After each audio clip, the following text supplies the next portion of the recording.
오늘 하나님께서 우리에게 주시는 생명의 말씀을 함께 보시죠.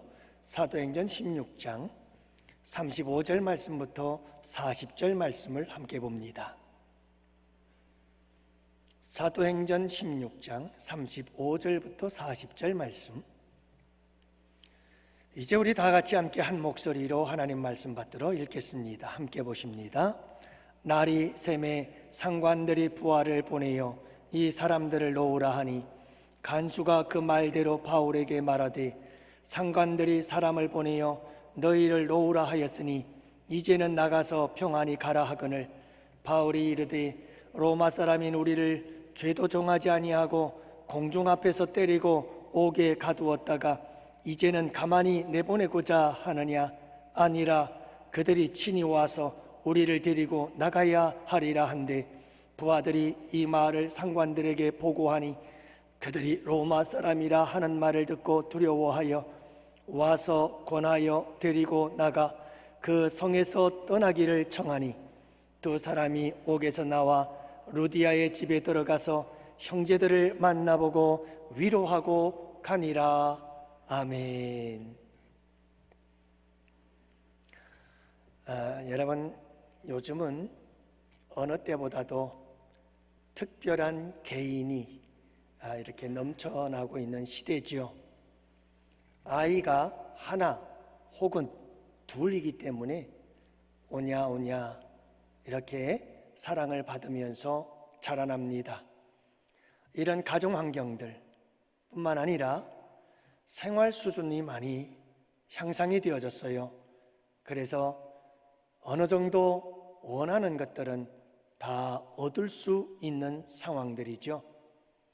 거기에다가 교육 수준이 올라가면서 대부분 모든 사람들이 어느 정도 배운 사람 이런 소리를 들을 수 있는 시대가 우리가 살아가는 이 시대죠.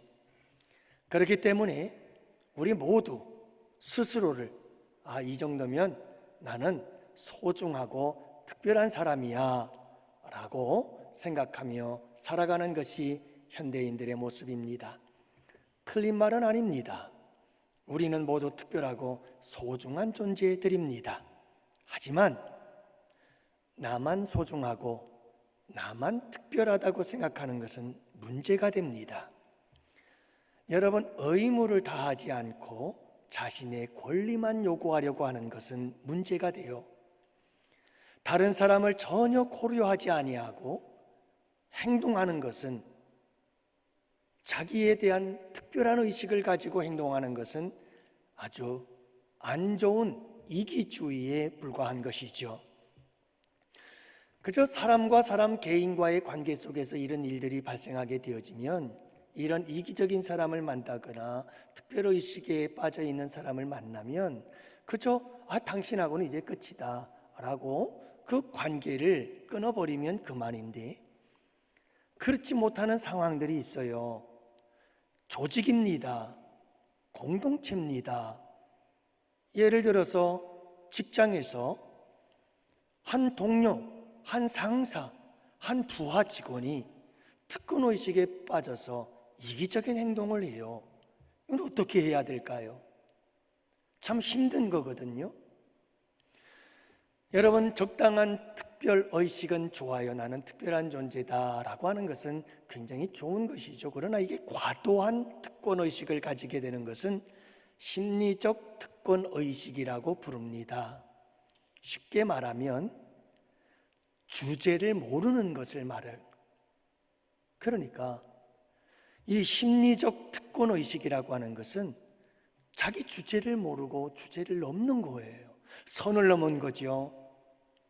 자신의 실제적인 성과, 자기의 실제적인 노력의 수준은 전혀 생각하지를 않고 특별한 대우를 받으려고 하고 특별한 보상을 받으려고 하는 착각 속에 빠져 있는 거예요.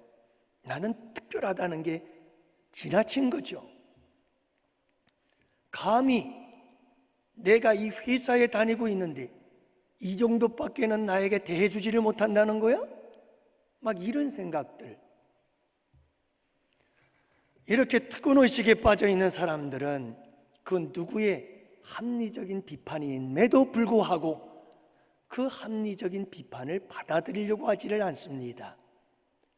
누구든지 내가 가지고 있는 그 특권의식에 대해서 뭐라고 하면 거절해버립니다. 외면해버립니다. 자신이 특별하다는 그 사실에 대해서 도전하는 그 어떤 사람도 절대로 수용하려고 하지를 않습니다. 그리고 내가 특별한 존재라는 특권의식에 잘 어울리는 것만 받아들이고 그렇지 않은 것들은 다 거절해버리지요. 이런 인식 수준을 우리는 낮은 인식 수준이라고 하면서 이것을 가리켜서 귀인오류라 이렇게 부릅니다. 귀인오류에 빠져들기 시작합니다. 이런 사람들이. 그게 무슨 말인가 하면 안 좋은 일이 발생을 하면 그 안 좋은 일 모든 것이 다 주변 사람들 탓이고 환경 탓이고, 그런가 하면 뭔가가 잘 되면 그게 다 자기 자신의 능력 때문이라고 착각하는 거예요. 그래서 그게 오류인 거죠.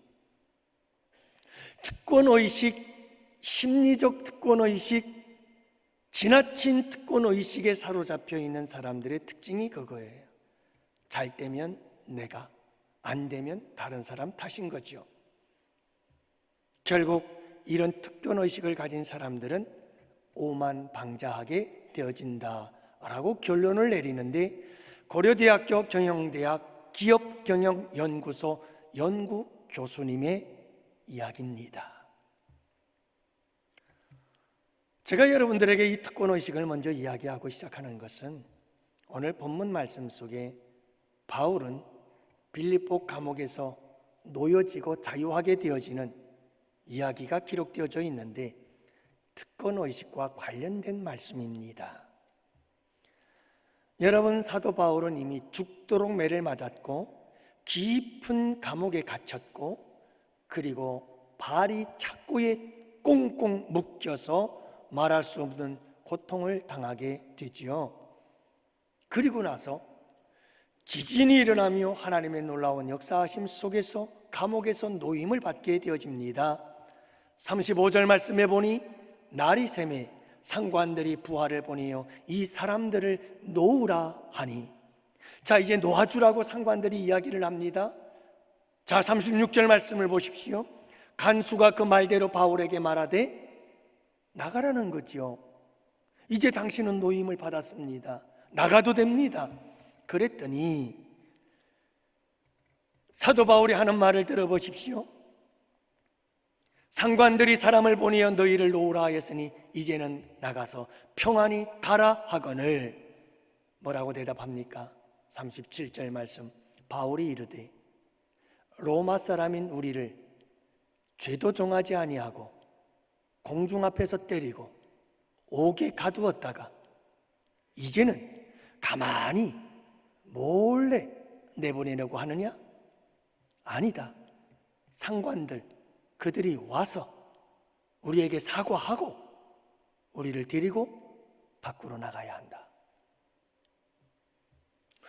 큰 소리를 치네요. 아니, 옥에 가두었다가 이제 나가시오. 그러면 기쁘게 나가야 되잖아요. 그런데 지금 사도 바울이 큰 소리를 치고 있어요.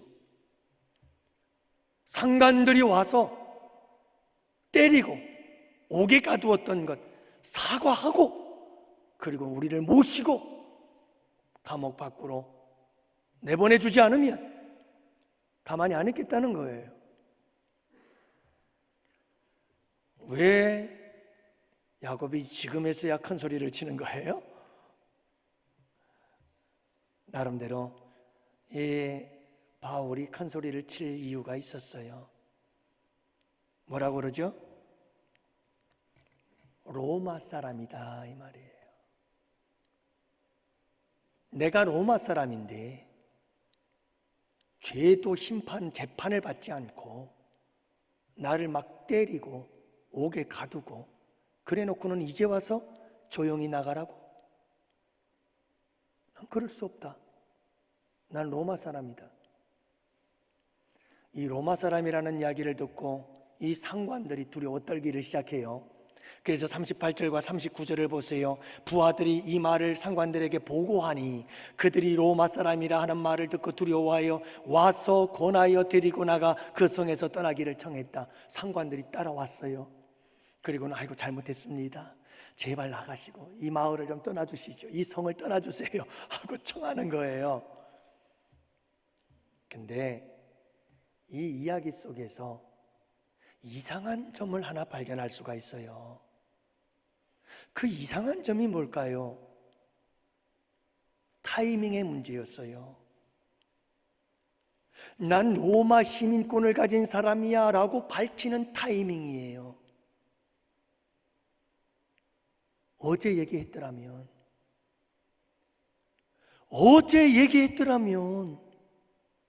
매 안 맞았어요. 어제 얘기했더라면 감옥에 안 갇혔어요. 여러분, 사도 바울 바보 아니에요? 왜 실컷 얻어맞고 죽도록 얻어맞고 밤새도록 고민, 그 깊은 감옥에 갇혀서 그렇게 고생을 한 다음에야, 그렇게 고통을 받고 난 후에야 지금에 와서 내가 로마 사람이다 말하는 이유가 도대체 뭘까요?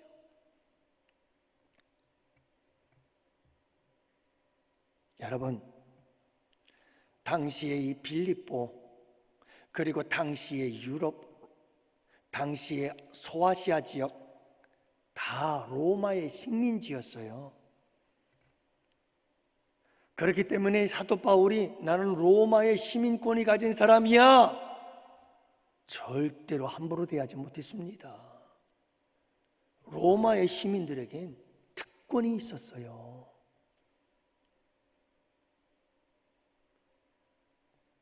전 세계를 미국화시키려고 하는 미국은요, 미국 시민권만 가지면 대단한 특권들이 있어요.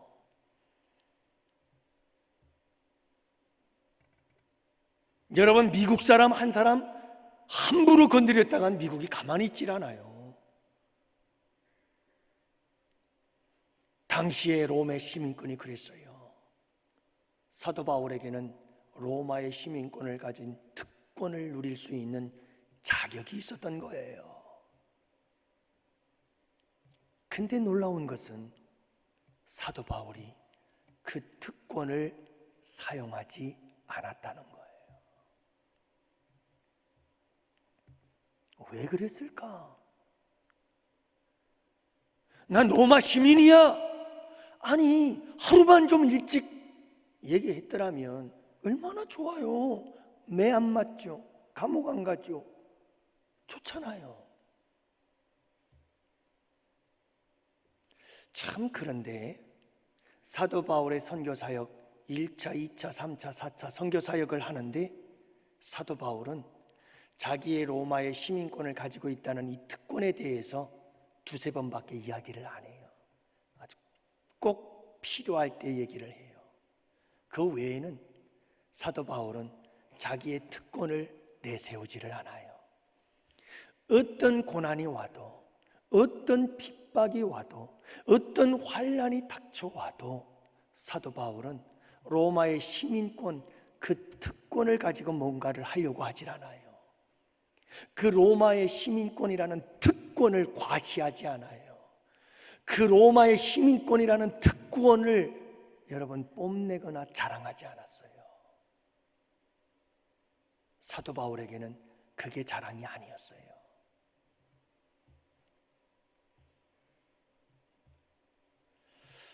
왜 그랬을까요? 사도 바울은 복음을 전하기 위해서는 복음이 최고의 자랑이요, 복음이 최고의 뽐낼 수 있는 것이었고, 여러분, 복음을 위해서라면 얼마든지 내가 가지고 있는 특권들을 다 내려놓았던 사람이에요.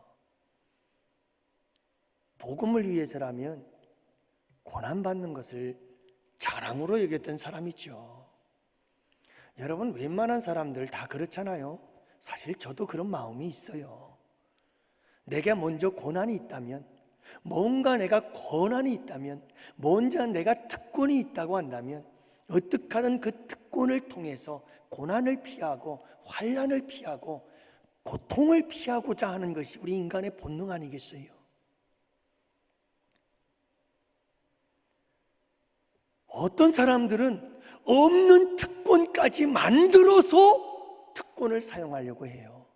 그 특권을 이용해서 내가 조금 더 높은 곳에 있기를 원하고, 내가 조금 더 높은 곳에 서기를 원하고, 내가 조금 더 과시되어지고 의시되고 싶어하고 뽐내고 싶어하고, 그리고 어떤 고난과 역경도 좀 피해가고 싶고, 내가 가지고 있는 특권을 가지고 어떻게 하든 좀 더 편하고 싶은 것이 우리 인간의 본능이잖아요.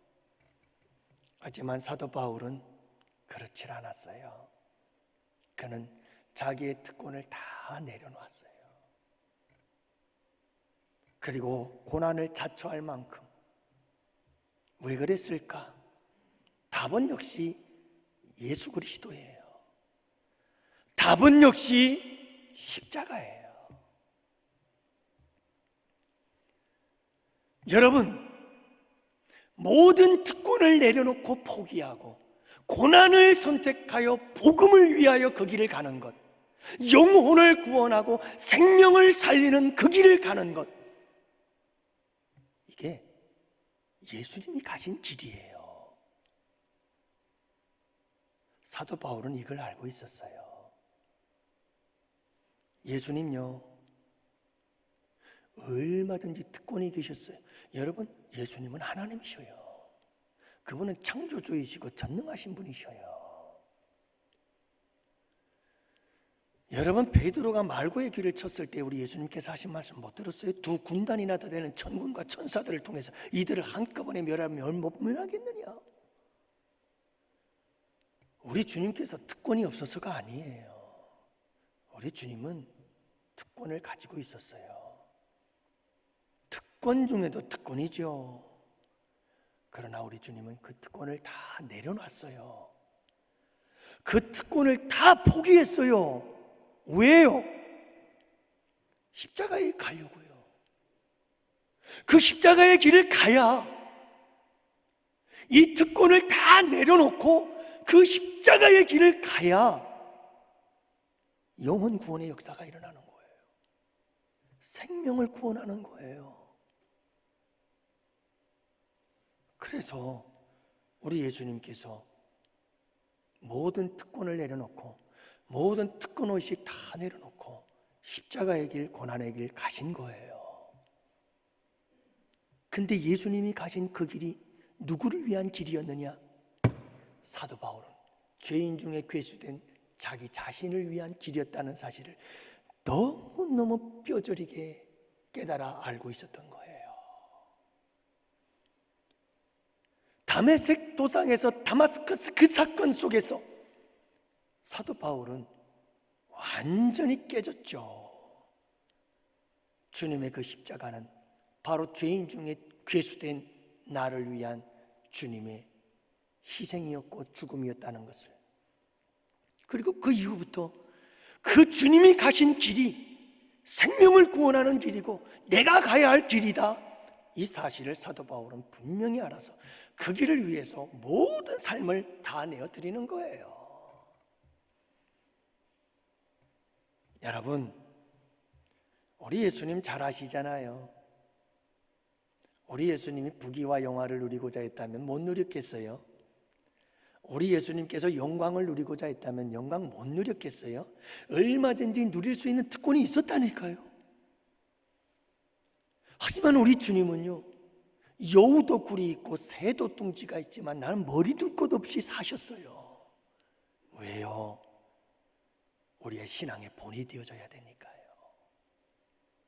여러분, 우리 예수님 이 세상에 부귀영화 누리려고 온 게 아니잖아요.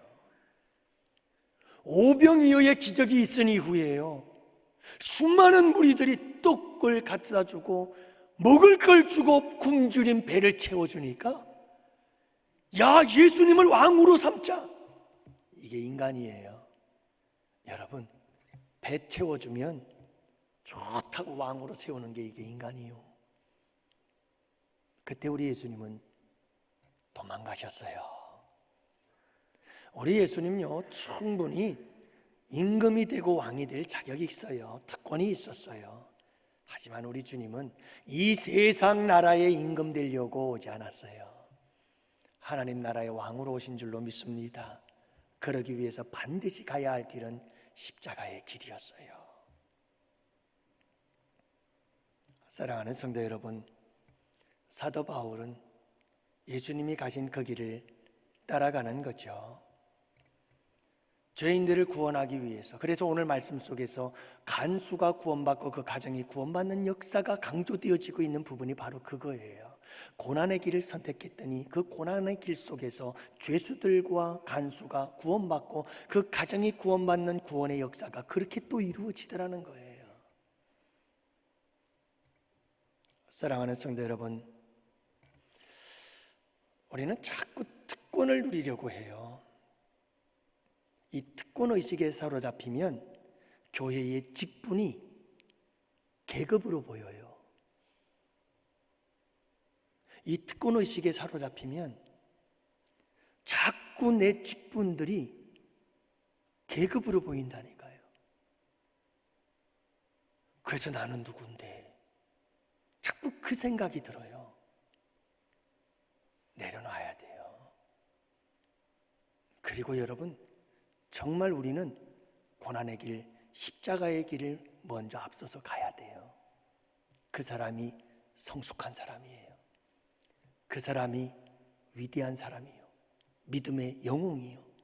그 사람이 높임을 받고 그 사람이 존경을 받아야 되는 거예요. 이게 하나님 나라의 원리예요. 높아지려느냐? 낮아져라. 할렐루야. 이게 주님의 원리예요. 하나님 나라의 원리가 그래요. 높아지고 싶니? 낮아져. 내가 특별한 사람이 되고 싶어? 그러면 특권의식을 가지고 의식되지 말고 특권의식을 내려놓고 고난의 길을 가. 섬김과 희생의 길을, 십자가의 길을 가. 그러면 너는 특별한 존재가 되어요. 예수님처럼. 이게 하나님 나라의 원리예요. 사랑하는 성도 여러분, 복음을 위해서, 교회를 위해서, 우리 예수님을 위해서 고난의 길을 선택하고 고난의 길을 따라가는 우리 양원의 성도들이 되십시오. 특권이냐 고난이냐?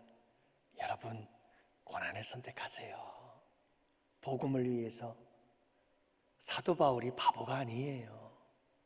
그러나 복음을 위해서 특권을 가지고 그 특권 가지고 이리저리 고난을 피하면서 복음 전하기보다 나는 떳떳이 복음을 위해서 고난을 당하며 가리라. 이게 사도 바울의 믿음이고 신앙이었어요. 그렇다면 이렇게 복음을 위해 특권을 내려놓고 고난의 길을 선택했던 사도 바울, 그에게는 어떤 일들이 일어나는가? 여러분, 특권의식을 내려놓고 우리가 고난의 길을 가게 되어질 때 놀라운 성령의 역사들이 일어나게 되는 줄을 믿으시기 바랍니다. 지진이 일어났죠? 감옥문이 열리죠? 착고가 풀리죠? 놀라운 성령의 역사인 줄로 믿습니다. 여러분, 주님을 위해서, 복음을 위해서, 하나님 나라를 위해서 고난을 선택하는 자들에게 성령께서 역사하시고 기적을 행하시고 표적을 나타내시며 강력한 성령의 역사들이 나타나게 될 줄로 믿습니다. 여러분, 십자가의 길을 갈 때 이런 역사들이 일어나요. 영혼 구원의 역사를, 복음의 역사를 이루어갈 때 이런 역사가 일어나는 거예요. 두 번째로는 간수를 전도하고 영혼 구원의 역사가 일어나는 기적이 일어나요. 여러분, 특권의식에 사로잡혀서 나는 특별한 사람이야. 나는 이런 사람인데 나는 이런 사람이야. 이런 특별한 특권의식을 가지고 있으면 영혼 구원의 역사를 이룰 수가 없어요. 십자가의 길을 가야 영혼 구원의 역사가 일어나는 거예요. 십자가의 길 외에는 영혼 구원의 길이 없다니까요. 여러분, 전도하시려면 다른 거 하나도 없어요. 내가 십자가를 져야 돼요. 예수님이 가신 그 하늘의 미랄로 썩어지고 죽어지고 희생하고 섬기고 발 닦아주고 내 몸에서 피를 흘리며 죽어지는 이 역사를 이루지 않으면 한 영혼 주께로 안 돌아와요. 나라는 한 영혼을 구원하기 위해서 예수님이 십자가 지셨잖아요. 다른 방법이 없기 때문에 십자가를 지신 거예요. 그렇다면 우리가 한 영혼을 구원하려면 여지없어요. 십자가를 안 지면 안 돼요. 사탄 마귀의 유혹에 빠져서 십자가 안 지고 영광을 바로 받겠다? 영혼 구원의 역사는 없어요. 하지만 우리 예수님 거절하셨잖아요. 뿌리쳤잖아요. 그리고 우리 예수님 사탄 마귀의 시험과 유혹 물리치고 십자가의 길 갔기 때문에 인류 구원의 역사가 일어나요. 우리 양원교회에 고난 없이 구원의 열매를 맺으리라. 여러분, 그거는 아니죠. 하나님의 밀이 땅에 떨어져 죽어야 열매를 많이 맺느니라. 예수님이 십자가에 하나님의 밀알로 죽어져 썩어졌을 때 열매가 맺혀지는 거예요. 사랑하는 성도 여러분, 우리는 모두가 이 예배당을 채우는 꿈을 꿉니다. 그렇게 될 줄 믿습니다.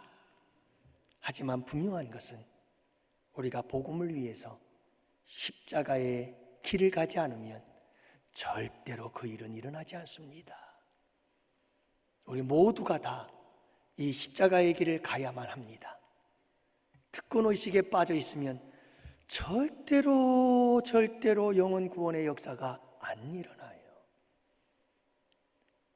특권의식에 빠져가지고 나는 이런 사람이야, 나는 이런 사람이야, 난 특별한 사람이라니까. 내가 누군데? 난 특별한 대우를 받아야 되는 사람이야. 이런 특권의식을 가지고 있으면요, 절대로 영혼 구원의 역사는 안 일어나요. 우리 모두가 다 누구든 저부터 목사니까 특권의식 다 버려야 돼요. 모든 특권의식을 다 내려놔야 돼요. 그리고 우리 모두가 다 십자가를 져야 돼요. 그럴 때 우리 교회에 영혼 구원의 역사들이 일어나기 시작하고 이 자리들이 채워지는 역사가 일어나게 될 줄을 믿으시기 바랍니다. 이건 성경의 원리고요. 사도 바울은 지금 그 길을 가는 거예요. 그 십자가의 길을 걷는 자들에게 영혼 구원의 역사가 일어나죠. 우리 주일학교에서도 열심히 전도하고 우리 양원교회 모두가 서로 열심히 전도하고 여러분 십자가의 길을 가야 돼요. 죽어지고 희생하고 낮아지고 겸손해지고 하나님의 미랄로 썩어지고 이런 아름다운 모습 속에서 우리 양원교회가 채워지는 거룩한 역사가 일어나게 될 줄로 믿습니다. 마지막 세 번째로는 위로자가 되죠. 십자가의 길을 걷는 자들은 상처받은 치유자가 돼요. 따라합시다. 상처받은 치유자. 헬리나 워인의 이야기죠. 상처받은 치유자. 내가 고난을 당해봤기 때문에 고난을 당하는 자에게 위로자가 되고 치유자가 될 수가 있는 거죠. 사도 바울을 보세요. 여러분 40절 말씀해 보면 두 사람이 옥에서 나와 루디아의 집에 들어가서 형제들을 만나보고 위로하고 가니라. 잘 살펴보세요. 여러분, 루디아의 가정에 있었던 그리스도인들, 감옥에 죽도록 두들겨 맞고 착고에 차여 있다가 겨우겨우 살아서 돌아온 사도 바울, 누가 위로받을 사람이에요? 여러분, 사도 바울이 위로를 받아야 될 사람이에요. 그런데 사도 바울은 위로를 해요.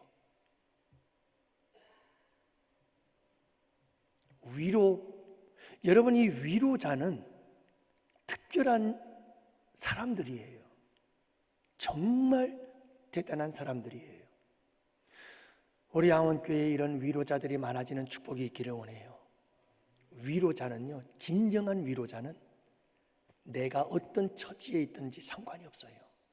내가 어떤 형편에 있든지 상관이 없어요.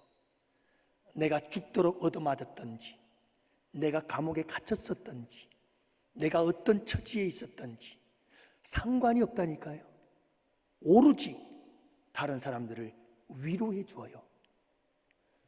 루디아를 위로해 주고, 루디아 가정에 모여있는 성도들을 위로해 주고, 최초의 빌립보 교회를 위로해 주는 거예요.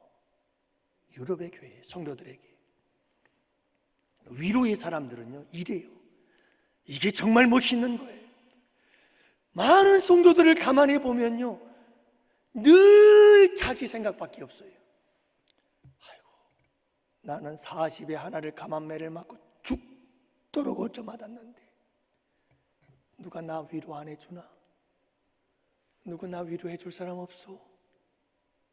난 위로가 필요한 사람인데, 난 지금 위로받아야 되는데,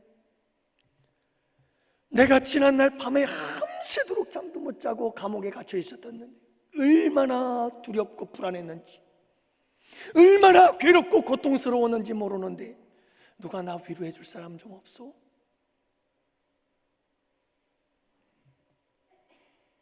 여러분, 내 인생 끝나는 날까지 이런 사람들은 누구 하나 따뜻하게 위로해 주질 못해요. 위로해 줄 수가 없다니까요. 왜요? 내 삶에 끊임없이 문제가 생겨나는 걸요. 진정한 위로자는 내가 당한 상황, 내가 당한 처한 상황들, 형편, 처지, 이거 생각하지 않는다니까요. 위로 받아야 될 상황 속에서도 위로를 해줘요. 이런 사람이 복된 사람이에요. 상처받은 치유자가 되어서 내가 아파 보니 아픈 사람들의 마음을 이해하고 그들을 위로해주고 격려해주는 거죠. 우리 양원교회에 이런 성도들이, 모든 성도들이 이런 성도들이 되기를 축복해요. 특별히 여러분 중직자들과 리더들, 구역장들을 비롯해서 여러분 일꾼들로 장으로 임명받으신 분들, 이런 리더십을 가지고 우리 교회의 기관들을 이끌어 가시고 우리 구역과 전도회와 우리 기관 부서들을 이끌어가는 자들이 되기를 원해요. 나 하나 챙기기 급급해 가지고 늘 자기 자신이 힘들고 어렵다고 누군가에게 위로를 받으려고만 하는 이런 모습은 우리 교회를 전부 다 병들게 만들고 말아요. 우리 교회 중직자들이, 리더들이, 장들이, 부서장들이, 기관장들이 여러분 다 같이 함께 일어나서 사도 바울처럼 여러분 40의 감한매를 맞고 죽을 지경이 되어져도 감옥에 들어갔다 나와도 편하게 집에 있었던 사람들을 향해서도 여러분 힘을 내세요. 위로해주고 격려해 줄 수 있는 사람, 이런 사람들이 우리 양원교회에 많아지면 많아질수록 우리 교회는 놀라운 역사가 일어나게 될 줄을 믿으시기 바랍니다. 복된 교회가 되는 거예요. 여러분, 이 세상이 얼마나 험합니까? 얼마나 힘들어요. 우리 리더들도 힘들어요. 우리 장들도 힘들어요. 기관장들도 힘들고요. 다 힘들어요. 그러나 우리가 믿음의 사람으로서 우리 양원의 성도들, 믿음이 연약한 사람들, 그들을 여러분 우리가 잘 위로하고 격려해 주면서 케어하고 돌보아 줄 때 우리 양원교회에 놀라운 부흥의 역사들이 일어나게 되는 줄을 믿으시기 바랍니다. 사랑하는 성도 여러분, 우리 모두 특권의식을 다 내려놓읍시다. 우리 교회는 특별한 사람은 아무도 없어야 돼요. 오직 특별한 분은 예수 그리스도, 그분만이셔야 합니다. 그리고 우리 모두는 다 십자가의 사람들이 돼야 돼요. 십자가 지고 가는 거예요.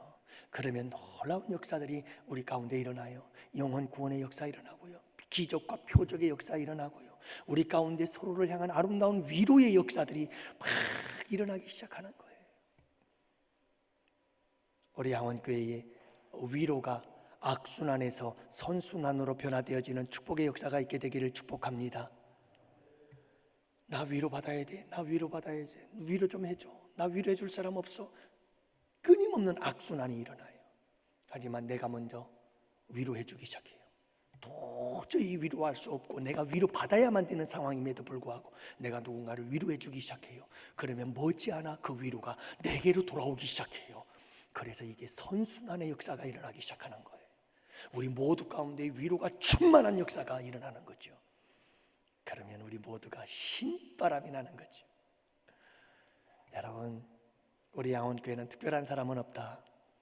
오직 특별하신 분은 주님밖에 없고 우리는 모두 십자가를 지고 가자. 할렐루야!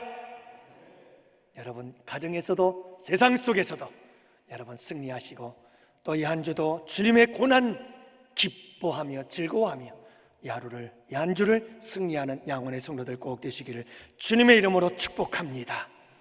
기도합시다. 아버지 하나님, 감사합니다. 오늘도 사랑하는 우리 양원의 성도들, 주님 귀한 말씀 주셔서 고맙습니다. 이 부족한 종부터 내 속에서 꿈틀거리는 이 특권의식을 다 내어버릴 수 있도록 도와주십시오.